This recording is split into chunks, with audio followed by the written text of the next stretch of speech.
Żydów. Byłem w ten czas, w ten czas wyprowadzali, obstawiony był cały Tarnobrzeg, żeby gdzieś nie wyszły, rewizja, ktoś tam wyszedł, coś to rewidowali go, czy coś nie wynosi, jakichś pieniędzy, coś takiego. Tych starych przywieźli na furmance i tu rozstrzelali koło cmentarza w Miechocinie, byli zastrzeleni.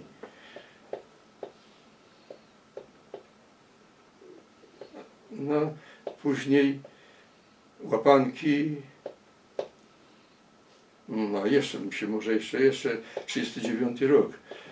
Jak Niemcy, jak Sardę zabili, tak przeszli przez Wisłę, myśmy siedzieli w okopie, był ojciec, no i ja z bratem, i ojciec mówi, Niemcy, słychać już rozmowę Niemców idą. Siedzieliśmy w tym okopie, dalej podeszły dwóch Niemców i ten mój cisnął granat, kazał rzucić granat do tego naszego bunkru całego do schowania. Ojciec znał niemiecki, wyskoczył, podniósł ręce do góry i powiedział, że to jest z dziećmi tutaj. No i ci Niemcy go tam obrabidowali, kazali mu iść naprzód, ale gdzie wojsko polskie jest. Naprzód poszedł, wyprowadził ich aż tam za drogę w kierunku tu, do głównej drogi, puścili go z powrotem. No i tak przez cały czas później co było? W Miechocinie został rozstrzelany, firma Berman taka budowała te drogi i on tam był kierowcą. To jego zastrzelili, rzekomo partyzanci, że donosił coś. Później ogolili włosy matce i tam jednej jego siostrze i dziewczynie, że tam coś z Niemcami miała do czynienia. No ona rzekomo tam miała coś mówić jeszcze o nich, czy poznała, czy nie. Wzięli tę siostrę i tę matkę i partyzanci rozstrzelali ich. Gdzie zakopane, to nikt nie wiedział do tego. Później został zastrzelony z Miechocina, tu facet w urzędzie pracował. Rzekomo też było, że donosił coś tam do Niemców. No i takie rozstrzelania było, takie tu cukiernik, potem zegarmistrz.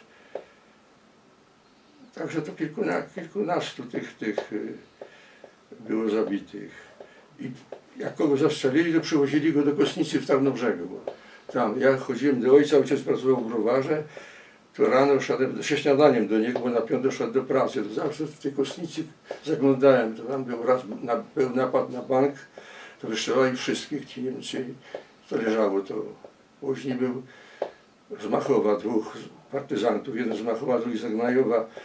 Gdzieś w Łocicach zatrzymali jakiś pociąg, kto tam zatrzymał, to nie wiem, oni broń wzięli stamtąd.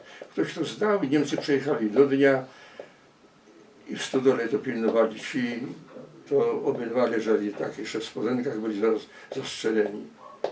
Później był tu z Tarnobrzegu zastrzelony taki z tych partyzantów, Lubera się nazywał, też byli u jakiejś dziewczyny był w jednym domu, zrobili rewizję, tak przynajmniej opowiadali ludzie o tym.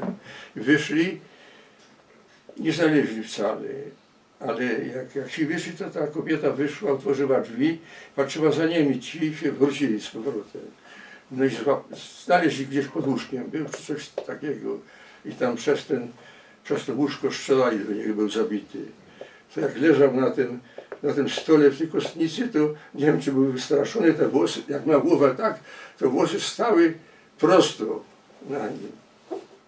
No i często tam, jak kogoś był zabity, to przyprowadzali sołtysów, bo nie mieli dokumentów, czyli żeby rozpoznać, kto to jest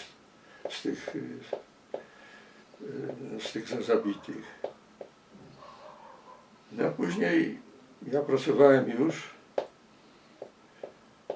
bo to już 14 lat się skończyło, to albo do pracy, albo do Niemiec jechać, przymusowo.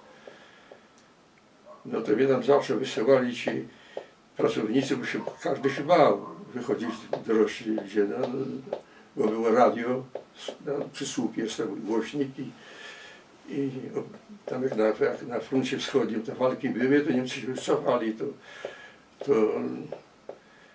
to były jakieś komunikaty z tego i podawali, to był Krakałów, Warszawą, Lemberg i wszystkie rozgłośnie Generalnego Gubernatorstwa. o tym, no to zawsze tam mi wysyłali, mówię, Jasiu, idź i musiałem mu powiedzieć im, co tam było słychać, jakie wiadomości były.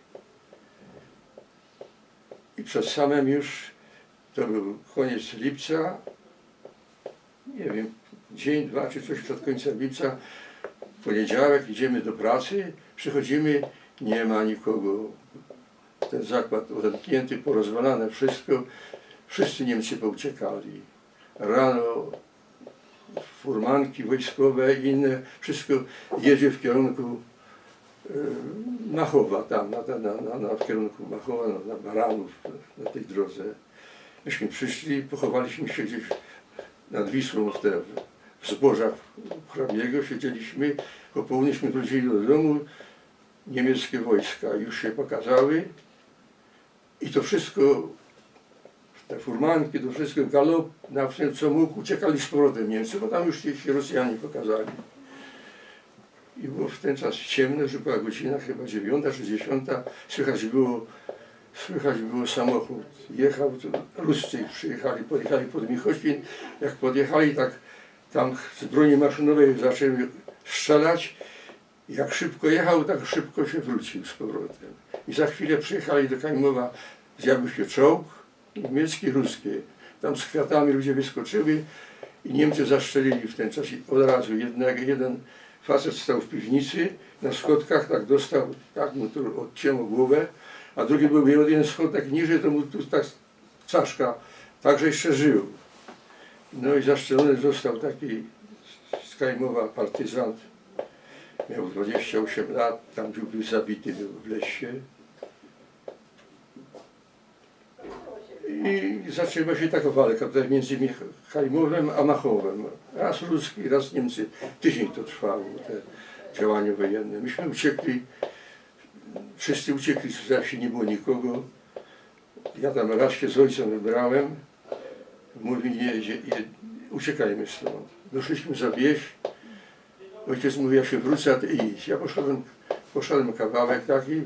Poszedłem, patrzę, Niemiec leży zabity, jeszcze tak trzymał ręce tutaj, tu są trzyma z piersi, tu widzę ruskich na górze, z prawej strony słyszę Niemców, wsiadłem do okopu, bałem się dalej iść, ale widzę, furmanka jedzie, jechał tam gospodarz jakiś ze wsi, miał 2 krowy uwiązane i mówi, Asiu, będziesz mi poganiał krowy i pojedzie ze mną. No, pojechałem z nim, jedziemy, widzę tam jakiś Niemiec był zabity, tylko dużo było krwi. Pewnie widocznie go zabrali, bo nie było tego nieboszczyka. Jedziemy dalej, coś tam leży na górce, na łące przykryte. Każe mi popatrzeć. Patrzę, poszedłem, odkrywam, a tu ciotka, matki siostra. Wiózł ją na taczkach syn i zmarła tam, bo była ranna i tam została, leżała sobie. Uciekaliśmy w ten czas Machowy już takich, wszyscy byli ludzie, ale taki popłoch, wojska rosyjskie ciągnęły z tamtej strony od Chmielowa. Uciekliśmy, spaliśmy tam gdzieś w Jadachach. Z Jadachowśmy uciekli do Ślęzaków. Z Ślęzaków no nie było co tam robić. Z powrotem opowiadałem takiemu facetowi, że ojciec ma tam gdzieś schowano wódkę. No ten mówi, jedźmy tam do tego. Pojechaliśmy, doszliśmy w Kajmowie do tego, artyleria, moździerze biły, przewróciłem się na pastwisku, nie było się gdzie schować, pociski, te odłamki się rozchodziły wszędzie, tak żeśmy się już nie doszli. On gdzieś się uciekł, ja żem został sam w domu. Wszedłem do okopu i w tym okopie siedziałem, w nocy nie było nikogo. Katiusze zaczęły bić, ruskie od strony Machowa. Palił się Miechocin, w Miechocinie koło kościoła się paliło. Rano z powrotem, no nie ma nikogo, trzeba uciekać z tym. I ojciec mówi, tak, uciekajmy. Wyszliśmy kawałek i u takiego gospodarza wziął ojciec jeszcze rower. Siedzieliśmy w tej piwnicy, widać okienkiem była, artyleria biła, spalone było wszystko, też padał.